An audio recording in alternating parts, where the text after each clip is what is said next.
శుభవార్త.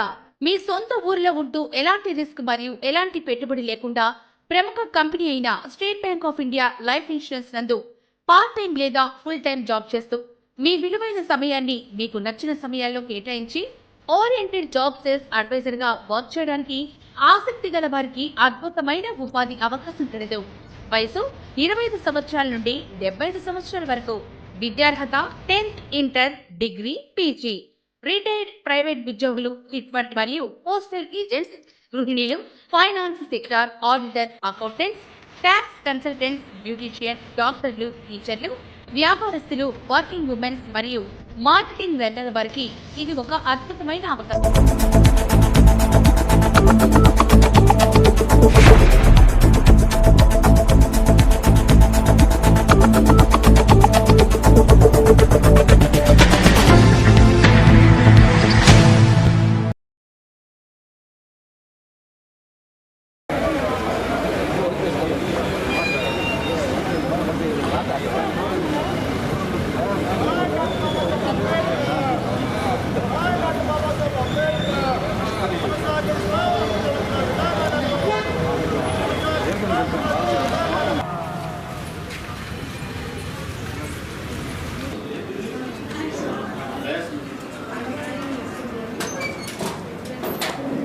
హృదయపూర్వకంగా ఆహ్వానిస్తున్నాం సార్. అలాగే గౌరవనీయులు మన ప్రియతమ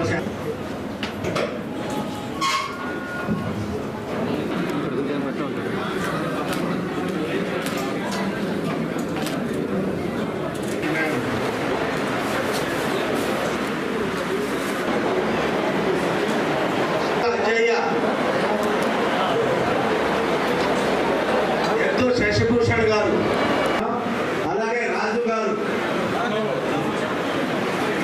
కోటి మాదిగా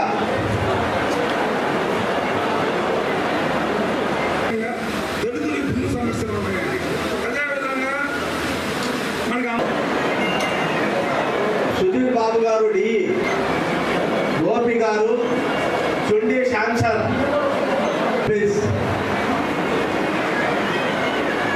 బొమ్మతోటి రమణ,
ఈ వేదిక మీద ఆశీనులైనటువంటి మీ అందరికీ పేరు పేరున హృదయ అంబేద్కర్ జయంతి సందర్భంగా మీ అందరికీ కూడా శుభాకాంక్షలు తెలియజేస్తున్నాను. అదేవిధంగా ఈరోజు మార్నింగ్ బిఆర్ అంబేద్కర్ గారి గురించి ఒక మంచి పాటని రచించి వారిని ఇక్కడ ఈరోజు ప్రదర్శించడం జరిగింది. ఆ టీంకు కూడా జిల్లా యంత్రాంగం తరఫున అభినందనలు తెలియజేస్తున్నాను. భారత రాజ్యాంగ రూపకర్తగా అతి ఉన్నతమైన రాజ్యాంగాన్ని తయారు చేయడంలో ప్రత్యేక కీలక పాత్ర మన బిఆర్ అంబేద్కర్ పోషించారు. దాంట్లో ప్రతి ఒక్కరు కూడా సమాన హక్కులు, స్వేచ్ఛ, సమానత్వం లాంటి విలువలు పొందుపరిచారు. ప్రపంచంలోనే అతిపెద్ద ప్రజాస్వామ్య రాజ్యాంగాన్ని రచించిన ఘనత మన బిఆర్ అంబేద్కర్ గారిదే. Education is the most important weapon to change the society అని చెప్పారు మన బిఆర్ అంబేద్కర్ గారు. చెప్పడమే కాకుండా విద్య ద్వారా తన జీవితాన్ని మారుస్తూ లక్షాది మంది అణగారిన వర్గాల మందికి వారికి ఒక మార్గం చూపించారు. ఆ తరంలో చూస్తే ఇప్పుడు మన ప్రకాశం జిల్లాలో ఎక్కువ జనాభా షెడ్యూల్ క్యాస్ట్ ఉన్నారు. దాదాపు 1/3 ది పాపులేషన్ ఇస్ ఎస్సీస్. బట్ ఇప్పుడు మన జిల్లాలో చూస్తే లిటరసీ రేట్ 62% ఉంది. దాంట్లో కూడా విమెన్ లిటరసీ రేట్ చూస్తే 53%. సో దాంట్లో ఎస్సీ ఎస్టీస్ చూస్తే ఇంకా తక్కువ ఉన్నాయి. దీనిని మార్చడానికి మనం ప్రతి ఒక్కరు కూడా కృషి చేయాలి. ఇప్పుడు చూస్తే మన ఎడ్యుకేషన్ డిపార్ట్మెంట్లో ఎక్కువ మంచి రిఫార్మ్స్ వస్తున్నాయి. మన జిల్లాలో మాత్రం 38,000 మంది అవుట్ ఆఫ్ స్కూల్ చిల్డ్రన్ ఉండడం గుర్తించడం జరిగింది. దాంట్లో ఏ రీజన్స్ వలన అవుట్ ఆఫ్ స్కూల్ స్టూడెంట్స్ ఉన్నారన్నది గుర్తించి వారిని అందరూ కూడా మళ్ళీ ఇప్పుడు అకాడమిక్ ఇయర్ స్టార్ట్ అయిపోతుంది. దాంట్లో వారికి మళ్ళీ 100% ఎన్రోల్మెంట్ డ్రైవ్ ఇప్పుడు స్టార్ట్ చేస్తున్నాము. అదేవిధంగా ఇక్కడ మన జిల్లాలో 81 సోషల్ వెల్ఫేర్ హాస్టల్స్ ఉన్నాయి. 60 pre matric hostels, 21 post matric hostels ఉన్నాయి. ఆ హాస్టల్స్ లో ఉన్న పిల్లల అందరికీ కూడా వారికి ఒక బంగారు భవిష్యం ఇవ్వడానికి మన సోషల్ వెల్ఫేర్ హాస్టల్స్ మీద ఎక్కువ ఫోకస్ పెట్టడం జరుగుతున్నది. ఈరోజు చాలా మంది మన పెద్దలంతా కూడా మాట్లాడారు. ప్రతిసారి కూడా మేము మన ఏప్రిల్ 14 రాగానే ఇదివరకు ప్రభుత్వం ఉండేటప్పుడు కూడా ఇలానే మనం జరుపుకోవటం, అందరం కలిసి ఏదైతే ఇబ్బందులు ఉన్నాయో అవన్నీ కూడా మాట్లాడుకొని దానికి తగ్గట్టుగా ప్రజలు ఈ రోజుండే ఇబ్బందులు కూడా మనం చూసుకొని ముందుకు పోయే కార్యక్రమాలు కూడా ఇది వరకు కూడా జరుగుతూ ఉండేది. ఒకసారి మనం గమనించుకున్నప్పుడు అంబేద్కర్ గారు రాజ్యాంగ సృష్టికర్త, ఈరోజు మేధావి, ప్రపంచం అంతా కూడా అన్ని ప్రాంతాల్లో ఇలా అంబేద్కర్ గారి జయంతి కార్యక్రమాలు జరుగుతూ ఉన్నాయి. ఈరోజు 134 సంవత్సరాలు అవుతున్నా కూడా పరిస్థితి ప్రకారంగా ఈరోజు ఉండే ఆయన రాసిన ఆ రోజుల్లో ముందు చూపుతోటి ఏడైతే బడుగు 15 వర్గాల ఆ రోజుల్లో ఇబ్బందులు పడుతున్నారో దానికి తగ్గట్టుగా రాజ్యాంగంలో రాబోయే రోజుల్లో ఈ విధంగా ఉంటే సమాజం బాగుంటుంది, ప్రజలు బాగుంటారు. ఆ రాజ్యాంగం ఏ విధంగా మనం చూస్తే ముందు చూపుతోటి చూసి ఆ రోజు రాజ్యాంగం సృష్టించి వ్యక్తి మన అంబేద్కర్ గారు అని చెప్పి కూడా మనం ఈ సందర్భంగా తెలుసుకోవాల్సిన అవసరాలు ఉన్నాయి. ఆయన ఏదైతే ముందు చూపుతోటి ఈరోజు రాసిన రాజ్యాంగాన్ని అది ఈ రోజుని కూడా అమలు పరుస్తుందంటే ఆయన ఎంత ముందు చూపుతోటి ఏ విధంగా ఎంత మేధావి అని చెప్పేసి కూడా మనం అందరం కూడా తెలుసుకోవాల్సిన అవసరాలు ఉన్నాయని చెప్పి కూడా మేము తెలియజేస్తున్నాం. ఆయన ఎంతో చదువుకోవడానికి కూడా ఎన్నో ఇబ్బందులు పడ్డా, అదేవిధంగా అప్పుడుండే పరిస్థితుల్లో కూడా అనేక ఇబ్బందులతో చదివి బయట దేశాలకు వెళ్ళి కూడా ఒక మంచి విద్యావంతుడై అదేవిధంగా దేశం కోసం అదేవిధంగా సమాజం కోసం ఏం చేస్తే బాగుంటుంది అనేది కూడా ఆయన ముందు చూపుతోటి అనేక కార్యక్రమాలు చేసి ఈరోజు ఆ రాజ్యాంగంతో ఈరోజు అనేక మంది స్ఫూర్తికి దాయకుడు అయ్యాడని చెప్పేసి కూడా అంబేద్కర్ గారి గురించి కూడా మనం తెలుసుకోవాల్సిన అవసరాలు ఉన్నాయని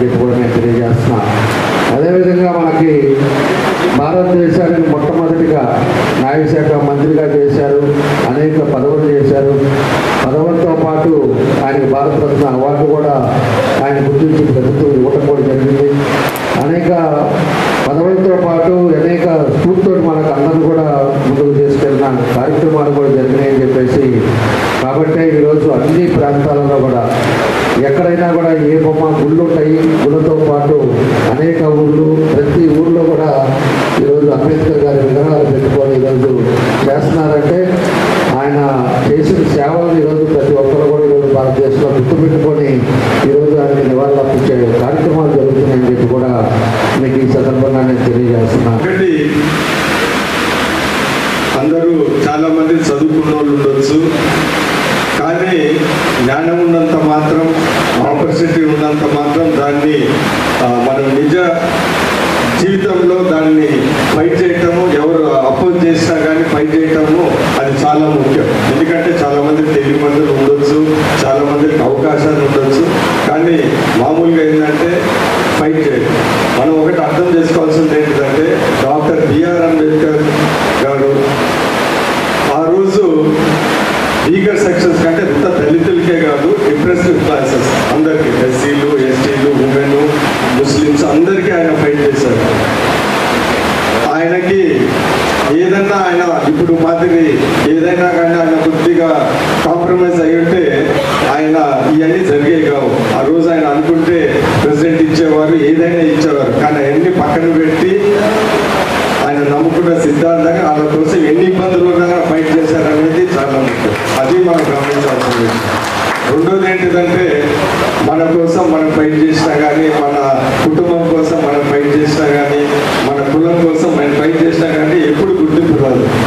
మనం వేరే వాళ్ళ కోసం ఫైట్ చేసి మనం సాక్రిఫైస్ అయితేనే గుర్తింపు వచ్చే విషయం మనం గుర్తుపెట్టుకోవాలి. మన జీవితంలో చూసినా కానీ అప్పుడు గౌతమ్ బుద్ధ ఆయన కానీ, లేకుంటే క్రైస్తవుల్లో జీసస్ కానీ వేరే వాళ్ళ కోసం ఫైట్ చేస్తే వాళ్ళ గొప్పతనం వస్తుంది, కానీ వాళ్ళ కోసం వాళ్ళు ఫైట్ చేస్తే ఏం కాదు. ఇది మన డాక్టర్ బిఆర్ అంబేద్కర్ ఎన్నో చేశారని, ఎన్ని గుర్తులు కూడా ఉండేదని నేను మీ అందరికీ తెలియజేస్తాను. ఒకటి, ఆ రోజు రిజర్వేషన్ విషయంలో 1932లో ఎర్రవాడ జైల్లో ఉన్నప్పుడు ఈ రిజర్వేషన్స్ ఇవ్వాలా, ఎలా ఇవ్వాలని చాలా ఇబ్బందులు వచ్చాయి. ఆ రోజు మహాత్మా గాంధీ, జవహర్లాల్ నెహ్రూని, సర్దార్ పటేల్ ఇంకా చాలా మందిని ఆ జైలుకి పంపిస్తారు. చాలా మంది మరి అంబేద్కర్ గారి గురించి మాట్లాడారు. వారి యొక్క ఆవేదన తెలియజేసే వాళ్ళు కొంతమంది, అయితే సూచనలు ఇచ్చేవాళ్ళు కొంతమంది. ఏదేమైనప్పటికీ కూడా మన రాజ్యాంగం, మన చట్టాలు అన్నీ కూడా రాజ్యాంగం మీద ఆధారపడి నడుస్తున్నాయి. ఈ రోజున మన రాష్ట్రాన్ని పరిపాలించేటువంటి 20 సీఎం దగ్గర నుంచి 25 మంత్రుల దగ్గర నుంచి, అలాగే మన ప్రకాశం జిల్లాలో నడుస్తున్న అన్ని పాలనా విధానాలన్నీ కూడా రాజ్యాంగాన్ని అనుసరించి జరుగుతున్నాయి. ఈరోజు కార్మికులకైనా, కర్షకులకైనా, ఉద్యోగులకైనా, ఎవరైనా సరే రాజ్యాంగాన్ని అనుసరించే వారి యొక్క విధి నిర్వహణ జరుగుతున్నాయి. మరి అందరూ అడిగినట్టుగానే నాకు కూడా బాధ ఏంటంటే, అంత గొప్ప నాయకుడు, ప్రపంచమంతా కూడా మేధావిగా గుర్తించినటువంటి గొప్ప నాయకుడిని మరి కొన్ని వర్గాలు మాత్రమే గౌరవించడము, వారి ఉండే ఏరియాలో మాత్రమే వారి యొక్క విగ్రహాలను పెట్టడం అనేది ఒకంతు బాధాకరమైనదే. ఎందుకంటే అమెరికా లాంటి అగ్రదేశాలు కూడా ఈ రోజున అంబేద్కర్ గారి యొక్క జన్మదినాన్ని పురస్కరించుకొని మరి విద్యా దినోత్సవంగా వారు నిర్వహించుకున్నారు. అలాగనే మరి లండన్, కేంబ్రిడ్జ్ యూనివర్సిటీలో మరి పూర్వ విద్యార్థి ప్రపంచ మేధావుల గుర్తింపుగా మరి యూనివర్సిటీలో వారి యొక్క విగ్రహాన్ని కూడా ప్రతిష్ఠింపజేశారు.